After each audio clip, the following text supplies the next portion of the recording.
with specific ideas. A packed room of reporters waiting for answers to America's most pressing questions. Good afternoon, everybody. Please have a seat.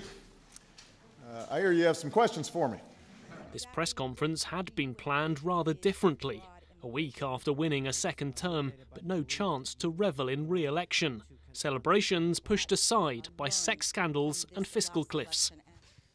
First up, whether national security had been compromised and secrets leaked in the wake of the former CIA Director General Petraeus' extramarital affair. I have no evidence at this point, from what I've seen, that classified information was disclosed that in any way would have had a negative impact on our national security. And of course, the fiscal cliff, never far away, once again came into view. Economists fear automatic spending cuts and tax rises at the end of this year will lead to recession, unless an agreement between Republicans and Democrats can be reached. The president wants to tax high earners, something the Republicans are stubbornly against. Even so, the president was optimistic a deal could be done. I believe this is solvable.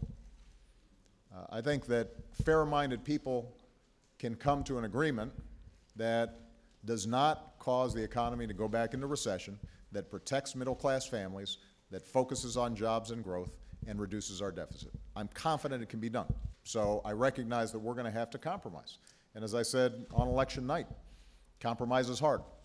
Then the resurfacing of the Benghazi attack. The US ambassador to the United Nations, Susan Rice, has been heavily criticised for saying several days after the incident it had been a spontaneous demonstration, even though security sources already knew it was a terrorist attack.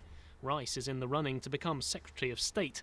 Senior Republicans, though, are vehemently opposed to the appointment, so President Obama rode to her rescue.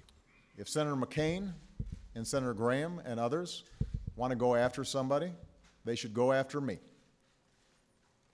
And I'm happy to have that discussion with them.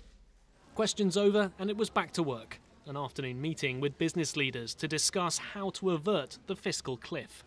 So hardly re-election celebrations. Instead, we'd got challenging questions with perhaps just as challenging answers. Here is a president at the start of a second term with some very large, very immediate problems to solve. And hampered by a CIA scandal and a fiscal cliff compromise still eluding him, it seems as if the president is starting round two with one hand tied behind his back. Nick Harper, Channel News Asia, Washington.